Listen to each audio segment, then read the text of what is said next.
జిల్లా నుంచి రంగారెడ్డి జిల్లా నుంచి ఇక్కడ అత్యధికంగా ఉన్న మా సోదరులు మా వాడు ఈ రాష్ట్ర సమస్యల మీద ప్రశ్నించే గొంతుకై మా సమస్యల పట్ల ప్రభుత్వాలను నిలదీస్తాడు. ఆనాటి తెలంగాణ ప్రభుత్వాన్ని మెడలు వంచి రాష్ట్ర ప్రజలకు రైతులకు నిరుద్యోగ యువకులకు ఉపయోగపడతాడని మీరందరూ అండగా నిలబడడంతో ఈరోజు నేను ఇంత పెద్దవాడిని అయినా. ఇవాళ తెలంగాణ రాష్ట్ర ముఖ్యమంత్రిగా మీ ముందుకు వచ్చి అడుగుతున్నా. ఆనాడు మీ సమస్యల పట్ల ప్రశ్నించే గొంతుకగా పనిచేసిన, ఈనాడు మీ ఆశీర్వాదంతో ఈ రాష్ట్రానికి ముఖ్యమంత్రిగా మీ ముందు నిలబడి నేను అడుగుతున్నా. ఆనాడు మీరు చేసిన త్యాగానికి ఈనాడు ఈ ప్రాంతాన్ని అభివృద్ధి చేసే అవకాశం నాకు వచ్చింది.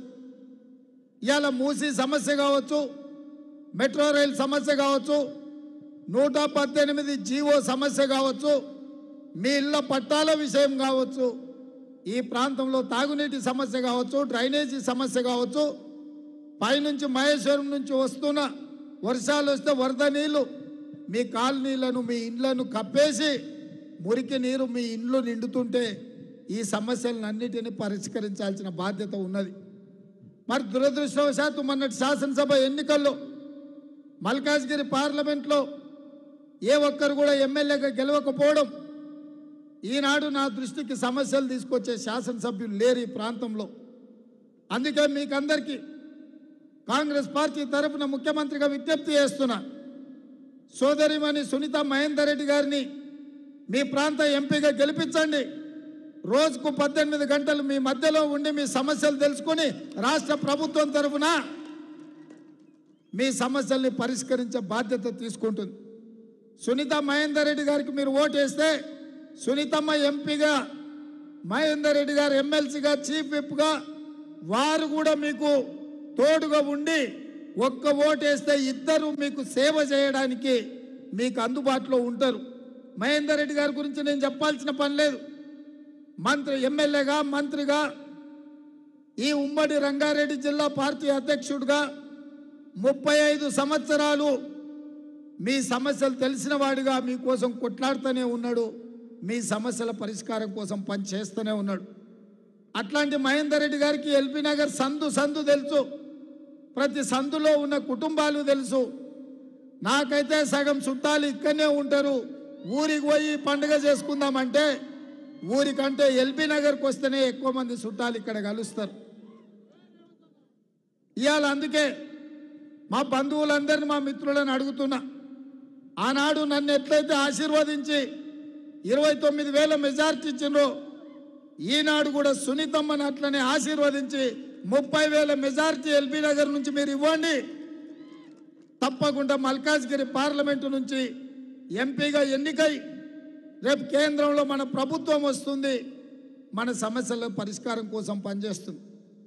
ఇవాళ ముఖ్యమంత్రిగా నాగోల్ నుంచి ఎల్బీ నగర్ నుంచి ఓవైసీ హాస్పిటల్ నుంచి చాంద్రాయణగుట్ట నుంచి P7 రోడ్డు ద్వారా అంతర్జాతీయ ఎయిర్పోర్టుకు మెట్రో రైలు చేసే బాధ్యత నాది.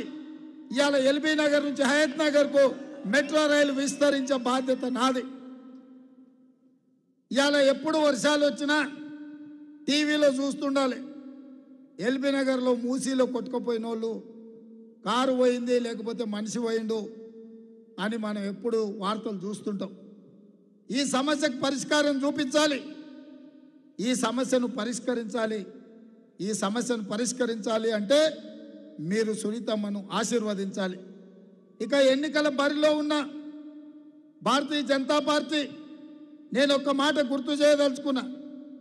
మన మున్సిపల్ ఎన్నికల్లో మన ఎల్బీ నగర్లో 11 డివిజన్లు ఉంటే 11కు 11 డివిజన్లు బీజేపీ వాళ్ళని గెలిపించారు. ఆ కార్పొరేటర్లు ఎవరైనా మీ సమస్యల్ని పరిష్కరించడానికి వచ్చిండ్రా? ఇవాళ నిలబడ్డ ఈటెల రాజేందర్ ఎన్నడైనా మన దగ్గరకు వచ్చి మీరు ఎట్లున్నారు ఎల్బీ నగర్లో మీ సమస్యల గురించి ఏమైనా మాట్లాడాలని ఆయన అడిగిండా? 9 ఏళ్ళు మంత్రిగా ఉన్నాడు, 7 ఏడాది ఎమ్మెల్యేగా ఉన్నాడు. భారతీయ జనతా పార్టీ నాయకుడుగా నాకు అమిత్ షా, నరేంద్ర మోడీ తెలుసు అంటాడు. నీకెవరైనా తెలిసి ఉండొచ్చు రాజేందర్ గారు, మా ఎల్బీ నగర్కు ఏం చేసినావు, ఏం తీసుకొచ్చినావు, ఏం నిధులు ఇప్పించినావు అని నేను ఈరోజు అడుగుతున్నా. ఆయనలో 2021లో వరదలు వచ్చినప్పుడు మన ప్రాంతం ముఖ్యంగా మూసీ పరివాహక ప్రాంతం మొత్తం మూసీలో మునిగిపోయింది. ఆ రోజు బీజేపీ అధ్యక్షుడు అన్నాడు, బండి పోతే బండి ఇప్పిస్తా, గుండు పోతే గుండు ఇప్పిస్తా, లారీ పోతే లారీ ఇప్పిస్తా అన్నాడు. మునిగినోళ్లకు ఫ్రిడ్జ్లో మంచాలో టీవీలు పోతే, సైకిల్లో ఏమైనా కొట్టుకపోతే కనీసం అవి కూడా ఇప్పియలే. ఆయన చెప్పిండు బండికి బండి గుండుకు గుండు అని. బండి రాలే, గుండు రాలే, మళ్ళీ అరగుండు వచ్చి ఇప్పుడు మనల్ని ఓట్లు అడుగుతున్నాడు. మిత్రులారా,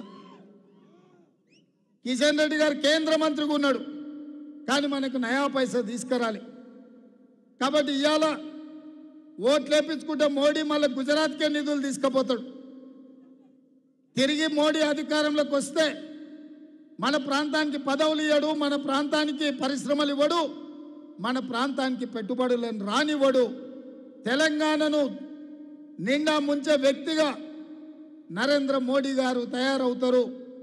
ఆనాడు బయ్యారంలో కాంగ్రెస్ పార్టీ ఉక్కు కర్మాగారం ఇస్తే ఈ 10 సంవత్సరాలు ఆ పరిశ్రమ నిర్మించలే. ఆనాడు కాంగ్రెస్ పార్టీ కాచిపేటలో రైల్వే కోచ్ ఫ్యాక్టరీ ఇస్తే ఆ కోచ్ ఫ్యాక్టరీని మనకు రానివ్వలేదు. అదేవిధంగా ఔటర్ రింగ్ రోడ్డు చుట్టూతా ఆనాడు ఐటీఐఆర్ కారిడారు ఇచ్చి వేల కోట్ల రూపాయలు పెట్టుబడులు తెచ్చి లక్షలాది ఐటీ ఉద్యోగాలు ఇవ్వాలని కాంగ్రెస్ పార్టీ అనుకుంటే ఐటీఐఆర్ కారిడార్ను ఇవాళ రద్దు చేసిండ్రు. IIIT కానీ IIM కానీ మెడికల్ కాలేజీలు కానీ ఏవి ఇవ్వలే నరేంద్ర మోడీ గారు. మా మహబూబ్నగర్కు పాలమూరు రంగారెడ్డి ఎత్తిపోతల ప్రాజెక్టుకు జాతీయ హోదా కూడా ఇవ్వలేదు నరేంద్ర మోడీ గారు. ఇవాళ మాత్రం మళ్ళీ మనల్ని ఓట్లు అడుగుతున్నాడు, రాజేందర్ను గెలిపించమంటున్నాడు. రాజేందర్ కొత్త ఆయన ఏం కాదు, పాత ఆయన్నే. బీఆర్ఎస్లో ఎమ్మెల్యేగా మంత్రిగా అన్ని పదవులు అనుభవించాడు. ఆ ప్రభుత్వంలో పనిచేయలేదు, కేంద్ర ప్రభుత్వంలో చేరినాక అక్కడ పనిచేయలేదు. అందుకే ఇవాళ 10 ఏళ్ళు కేసీఆర్ మోసం చేసినందుకు మొన్న డిసెంబర్లో బండకేసి కొట్టిండ్రు మీరు. ఇప్పుడు నరేంద్ర మోడీ మీ ముందుకు వచ్చాడు. ఆయన కూడా 10 సంవత్సరాలు ప్రధానమంత్రిగా ఉన్నాడు. మన ప్రాంతానికి ఒక్క పైసా కూడా ఇవ్వలేదు, ఒక పరిశ్రమ కూడా ఇవ్వలేదు. ఇవాళ ఇవన్నీ ఇవ్వకపోను బీజేపీ వాళ్ళు మాకు 400 సీట్లు ఇవ్వండి, 400 సీట్లు ఇస్తే SC ST BC OBC minority రిజర్వేషన్లు రద్దు చేస్తామని అంటున్నారు. ఆనాడు జవహర్లాల్ నెహ్రూ, డాక్టర్ బాబాసాహెబ్ అంబేద్కర్, వల్లభాయ్ పటేల్ కష్టపడి ఎస్సీ ఎస్టీల కోసం ఓబీసీల కోసం రిజర్వేషన్లు ఇస్తే ఇవాళ బీజేపీ వాళ్ళకు ఓట్లు వేస్తే రిజర్వేషన్లు రద్దు చేస్తారంట. ఒక్కసారి మా ఎస్సీ ఎస్టీ ఓబీసీ సోదరులు ఆలోచన చేయండి.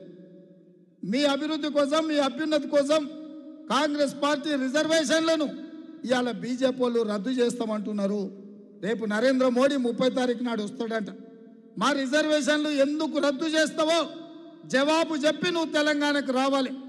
మా పాలమూరు రంగారెడ్డి ఎత్తిపోతల పథకానికి జాతీయ హోదా ఎందుకు ఇవ్వలేదో జవాబు చెప్పి తెలంగాణకు రాలే. మా బయ్యారం ఉక్కు కర్మాగారం మాకెందుకు ఇవ్వలేదో జవాబు చెప్పి తెలంగాణకు రావాలి. మా రైల్వే కోచ్ ఫ్యాక్టరీ మాకెందుకు ఇవ్వలేదో మా వరంగల్ ప్రజలకు, మా తెలంగాణ బిడ్డలకు జవాబు చెప్పి రావాలి. ఇవాళ ఔటర్ రింగ్ రోడ్డు చుట్టూతా రంగారెడ్డి జిల్లాలో ఐటీఐఆర్ కారిడార్ ఐటీ కంపెనీలను రాకుండా అడ్డం పెట్టినందుకు ఇవాళ మీరు జవాబు చెప్తేనే తెలంగాణకు రావాలి, ఓట్లు అడగాలి. ఆయన తెలంగాణ రాష్ట్ర ఏర్పాటు ప్రక్రియను కూడా పార్లమెంట్లో తప్పు పట్టిండు. తల్లిని చంపిండు, పిల్లను బతికించిందని. మా తెలంగాణ ఏర్పాటునే అవమానించిన నరేంద్ర మోడీ మా తెలంగాణ రాష్ట్ర ప్రజల యొక్క ఓట్లు ఎట్లా అడుగుతావని నేను అడుగుతున్నా. అందుకే ఇవాళ ఈ తెలంగాణ రాష్ట్రం నుంచి బీజేపీని బహిష్కరించాల్సిన అవసరం వచ్చింది. బీజేపీని ఓడగొట్టాల్సిన, బీజేపీని పడగొట్టాల్సిన బాధ్యత తెలంగాణ యువకుల మీద ఉన్నది. వాళ్ళు ఏం అడిగినా అయ్యా మాకు మెట్రో ఎందుకు ఇవ్వలేదంటే జై శ్రీరామ్ అంటారు. అయ్యా మాకు బయ్యారం ఉక్కు కర్మాగారం ఎందుకు ఇవ్వలేదంటే మేము హనుమాన్ జయంతి చేసినాం కదా అంటారు. అయ్యా బీజేపీ ఉట్టకముందు, నరేంద్ర మోడీ ప్రధానమంత్రి కాకముందు మా తండ్రులు తాతలు, వాళ్ళ తండ్రులు తాతలు ముత్తాతలు శ్రీరామనవమి చేసినాము, హనుమాన్ జయంతి చేసినాము, బోనాల పండుగ చేసినాము, బతుకమ్మ పండుగ చేసినాము, మైసమ్మకు ఎల్లమ్మకు పోషమ్మకు కోడి కోసినాం, కళ్ళు కోసినాం. మాకా మీరు వచ్చి చెప్పేది? ఇవాళ బీజేపీ వాళ్ళు వాళ్ళ దైవభక్తి అంతా రోడ్ల మీదనే చూపిస్తున్నారు. మనం అప్పుడప్పుడు బస్ స్టాండ్లో పోటీ లేకపోతే ట్రాఫిక్ సిగ్నల్ కాడ చూస్తాం, ఒక పెద్ద స్తంభాలంలో దేవుడు బొమ్మ పెట్టి కొంతమంది అడుక్కుంటుంటారు. అయ్యా ఈ దేవుని చూసి అయ్యప్ప స్వామిని చూసి మాకేమని ఇయ్యని. అట్లా బీజేపీ వాళ్ళు కూడా శ్రీరాముని చూసి మా కోట్లు వేయండి అని అడుక్కునే పరిస్థితి ఈరోజు వచ్చింది. అందుకే నేను బీజేపీ సోదరులకు నేను చెప్పదలుచుకున్నా, దేవుడు గుడిలో ఉండాలి, భక్తి గుండెల్లో ఉండాలి తప్ప దేవుడు గుడిలో ఉండాలి, భక్తి గుండెల్లో ఉండాలి. బస్ స్టాండ్లో పోడతా దేవుడు బొమ్మ పెట్టి బిచ్చమత్తు అడుక్కున్నట్టు దేవుడి పేరు మీద ఓట్లు అడుక్కోవడం మీకు తగదు. మీరు ప్రజలకు ఏం చేసిండ్రో చెప్పుకుంటేనే ఓట్లు అడగాలి. ఇక నిన్న మన ఒక ఆయన బయలుదేరిండు బస్సు వేసుకొని, కారు ఖరాబ్ అయిందంట, కార్ఖానకు పోయిందంట, కారు లేదంట, ఆయన బస్సు వేసుకొని బయలుదేరిండు. కొడుకు చెప్తున్నాడు, జర్ర కారు అనుం చెడ్డది, కార్ఖానకు పోయింది, మళ్ళీ వస్తుందని. రాదు ఇంక అది, కారు మొత్తం ఖతం అయిపోయింది, కార్ఖానకు పోయింది. నువ్వు కార్ఖానాలు పెట్టంగానే ఎవడో టైర్లు పయ్యలు ఇప్పుకపోయి జుమరాత్ బజార్లు ఎప్పుడో అమ్మేసిండు. కారు తూకం కింద అమ్మిండ్రు నాయన, ఇంకా మళ్ళీ మీ కారు రాదు. ఇక బస్సులో తిరిగట ఆయన చూస్తుంటే తిక్కలోడు తిరునాళ్ళకు పోతానంట, ఎక్కనికనే దిగనికనే సరిపోయిందంట.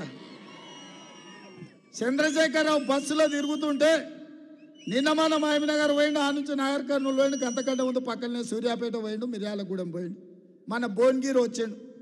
ఇక ఆయన ఎక్కనిక దిగనిక నలుగురు పట్టుకొని దించాల్సి వస్తుంది, 6 మంది పట్టి ఎక్కియాల్సి వస్తుంది. ఏం పొడిచినవా? 10 ఏళ్ళు ముఖ్యమంత్రి చేస్తే సచివాలయానికి రాకపోతివి, 10 ఏళ్ళు ముఖ్యమంత్రి చేస్తే నీ ఫామ్ హౌస్లకు తెలంగాణ ప్రజల్ని లోపలికి రానియకనే పోతివి, పోలీసులను పెట్టి మా మోకాళ్ళ మీద మా కాళ్ళ మీద కొట్టిపిస్తేవి, మా గద్దరన్న గల్వనికి వస్తే ఎర్రటెండ గేటు బయట 4 గంటలు కూసబెడితే ఏ మోగం పెట్టుకొని ఇవాళ ఊర్లో తిరుగుతున్నాడు కేసీఆర్ అని నేను అడుగుతున్నా. ఓడిండు కాబట్టి, ఉద్యోగం ఊడింది కాబట్టి ఇవాళ మళ్ళా అచ్చుకనో పుచ్చుకనో చేసి కొంగ జపం చేస్తున్నాడు.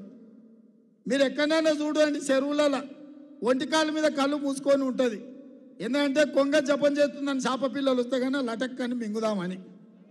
ఇవాళ గట్లనే తెలంగాణ ప్రజల్ని మళ్ళోసారి మోసం చేయడానికి కొంగ బయలుదేరింది బస్సు వేసుకొని. ఈ కొంగ పట్ల కూడా అప్రమత్తంగా ఉండి ఈ కొంగ కోటేసిరట్టే అది పరోక్షంగా బీజేపీకి వేసినట్టే. అందుకే మిత్రులారా, మీకు అందరికీ నేను చెప్పేది ఒకటే, మా ఆర్టీసీ సోదరులు ఈ ప్రాంతంలో ఎక్కువ ఉంటారు.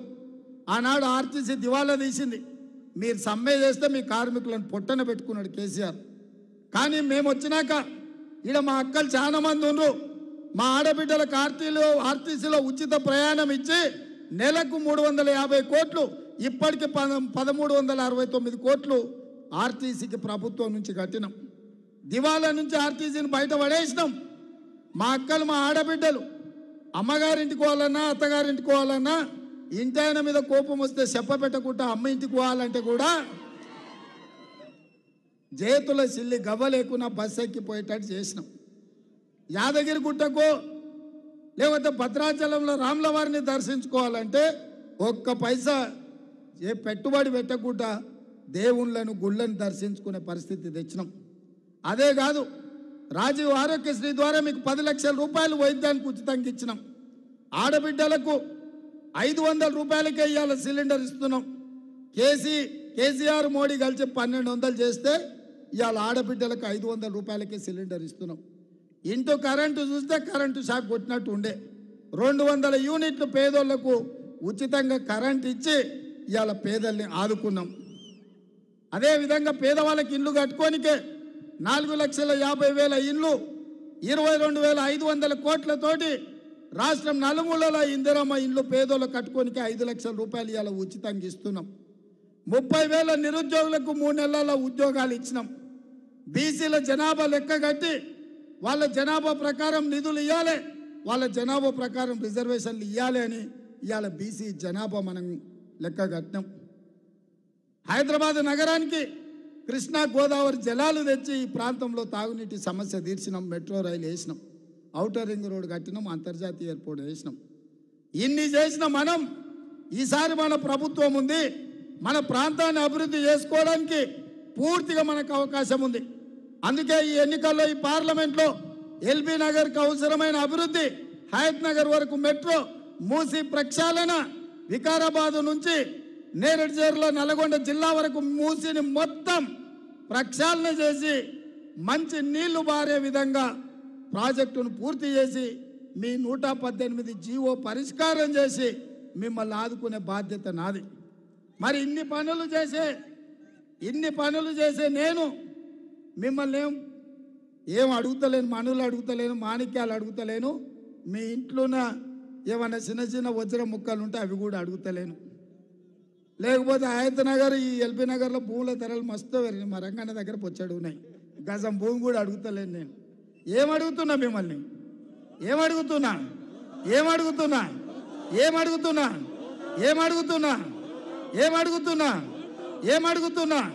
ఎవరి కోసం? అక్క కోసం. ఎవరి కోసం గట్టిగా చెప్పాలన్నా, ఇంపియాలి కదా. ఇవాళ మీ అందరినీ అక్కకు అండగా నిలబడండి, మీ తరఫున కొట్లాడుతుంది, మీ తరఫున పనిచేస్తుంది. మన ఎల్బీ నగర్ని అభివృద్ధి చేసే బాధ్యత నాది. అందుకే మిత్రులారా, అక్కకు ఓట్లేసిన వాళ్ళందరూ చేయి పైకెత్తురు, మొత్తం మా అక్కలు కూడా ఎత్తాలి. జై కాంగ్రెస్, జై కాంగ్రెస్. హస్తం గుర్తుకే. ముఖ్యంగా మహబూబ్నగర్, నల్గొండ జిల్లా సోదరులకు నేను రాష్ట్రమంతా తిరిగే పని ఉంది కాబట్టి నేను ఎక్కువసార్లు రాకపోవచ్చు. మా మిత్రులకు, మా బంధువులకు ఒక్కటే, సునీతమ్మకు ఓటేస్తే నాకు వేసినట్టే. సునీతమ్మ గెలుపులోనే నాకు గెలుపు ఉంది. ఈ ఎల్బీ నగర్ 30,000